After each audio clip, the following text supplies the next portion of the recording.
बिचरा यिनीहरू पनि भोकै हुँदो रहेछन् तर मान्छेलाई चाहिँ डर लाग्दो रहेछ यिनीहरू मैले अघि गेस गरेको मान्छेको नजिक चाहिँ आउन मान्दैन रहेछ जङ्गली जनावर भएर होला जङ्गलमा चराउने बानी भएर होला मदेखि डराउने के तर माया लाग्ने तर यिनीहरू पुरै जुगले टोकेको हुँदो रहेछ खुट्टाहरूमा यो ठाउँलाई पनि छेर्म नै भन्छन् अझ ठुलो छ एरिया रहेछ छेर्म भनेको ठाउँ चाहिँ ल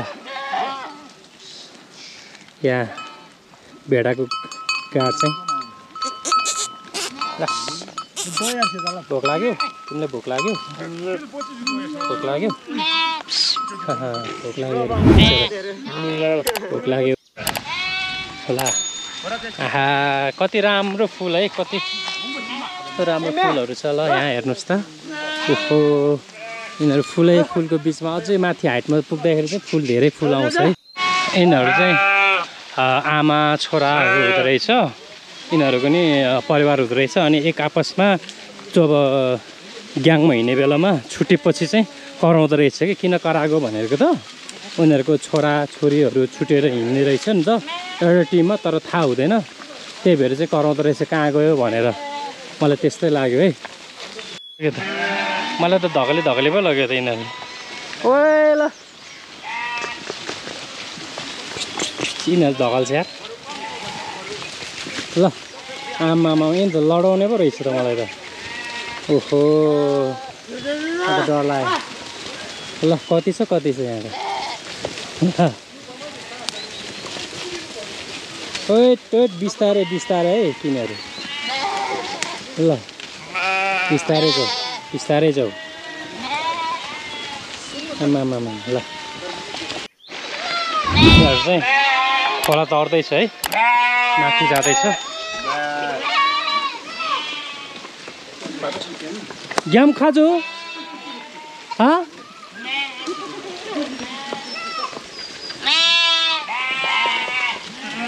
ल बाटो चाहिँ उनीहरूले थाहा हुन्छ हो हामीलाई त थाहा नै हुँदैन उकालो चढ्दैछ बाख्राहरू भेडाहरू गाह्रो भयो उनीहरूलाई पनि लङ टुर हिँड्नु छ यहाँबाट एकदम सुन्दर दृश्यहरू देख्न सक्नुहुन्छ तपाईँहरूले तल यो यहाँ साल्मेको माथिल्लो सिरानीमा त्यो ठुलो भाल्चीबाट गाडीहरू लिएको छ तल त्रिशुली नुवाकोट रसुवा हामी चाहिँ अहिले रसुवामा पुग्छौँ है रसुवामा पुरै चौर हो यो माथि देख्न सक्नुहुन्छ भिरै भिर त्यहाँतिर चाहिँ तपाईँहरूले भिरमौरी पाउन सक्नुहुन्छ है सिन ल हेर्नुहोस् यस्तो छ सिन है पुरै दृश्यहरू एकदम अवलोकन गरेर हामी हिँड्दैछौँ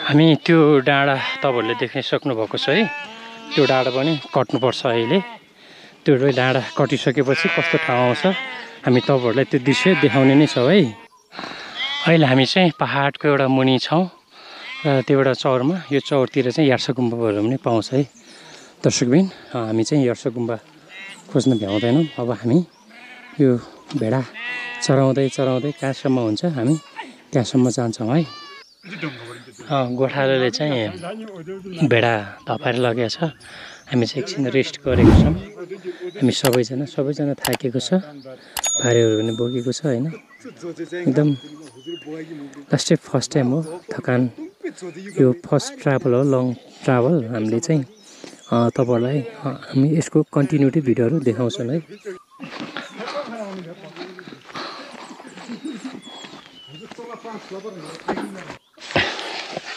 है हामी चाहिँ अब उकालो चढ्दैछौँ उकालो ओह्रालो होइन यहाँ जति नै छ क्या कहाँ उकालो आउँछ कहाँ ओह्रालो आउँछ थाहा नै छैन त्यो खोल्सामा चाहिँ पानी रहेछ है यस्तो डाँडा पनि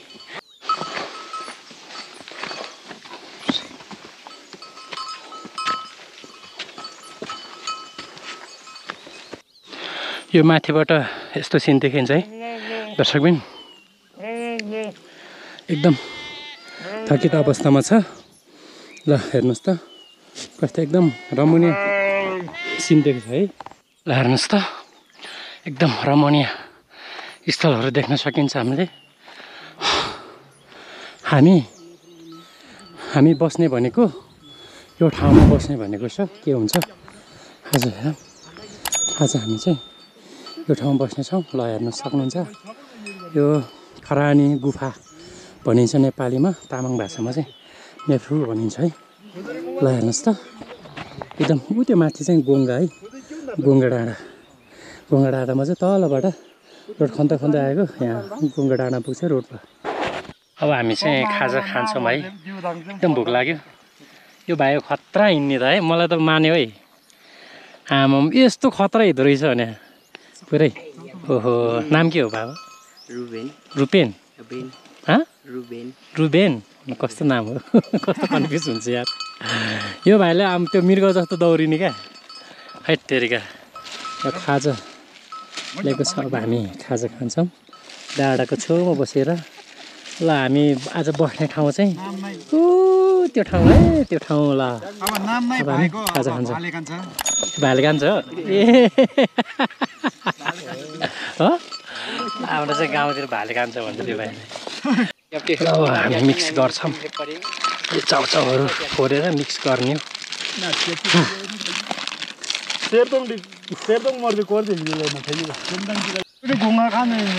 हाम्रो चाहिँ खाजा यस्तै हो, बिस्कुट र चिउरा मिक्स गरेको छ है।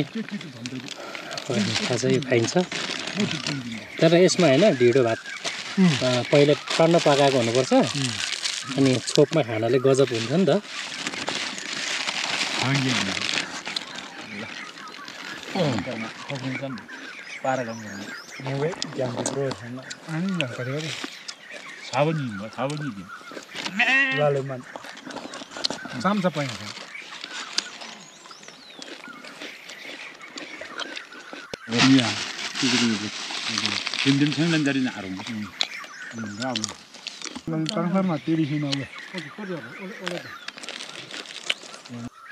अब हामी खाजा खायौँ।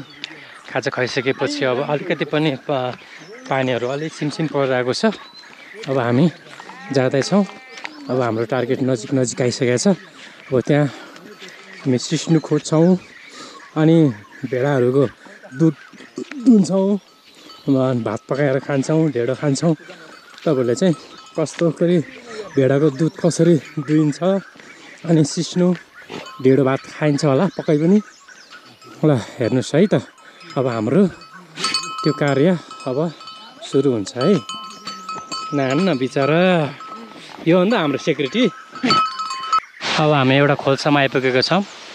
ल पुरै भेडाको ताती गइरहेछ। ल हेर्नुहोस् त यिनीहरूले चाहिँ यिनीहरूको बिचमा हिँड्यो भने चाहिँ हामीलाई धकल दिने रहेछ। त्यही भएर चाहिँ हामी बिचमा जानु हुँदैन है। अहिले चाहिँ पुरा उकालो हामी चढ्नुपर्छ यस्तो उकालोमा है। हामी चाहिँ उकालो चढ्दैछौँ। यो चिप्लो रहेछ, पानी पनि आउने यहाँ उकालोमा। ल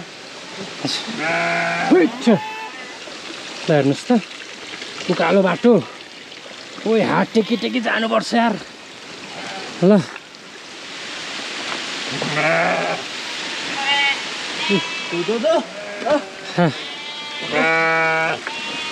ल यस्तो बाटो छ।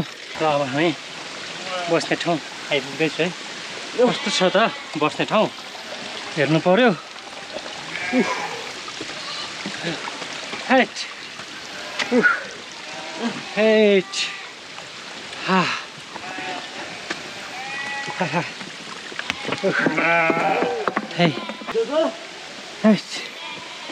यस्तो छ।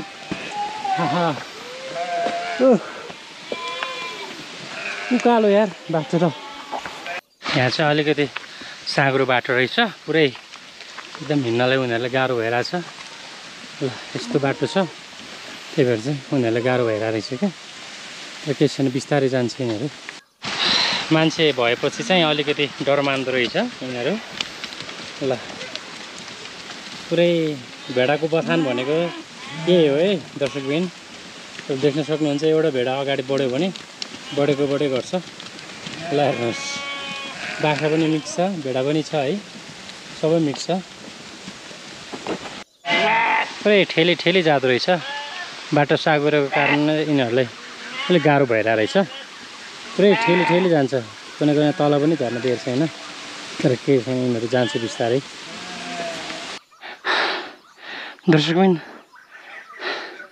दर्शकबिन आज हामी बस्ने ठाउँ आइपुगेको छौँ। यो ठाउँ हो, यो ढुङ्गाको होडा मुनि बस्छु र यो भित्र चाहिँ हाम्रो यो भेडाहरू पनि यही भित्र हो, मानिस पनि यही भित्र बस्छन् है।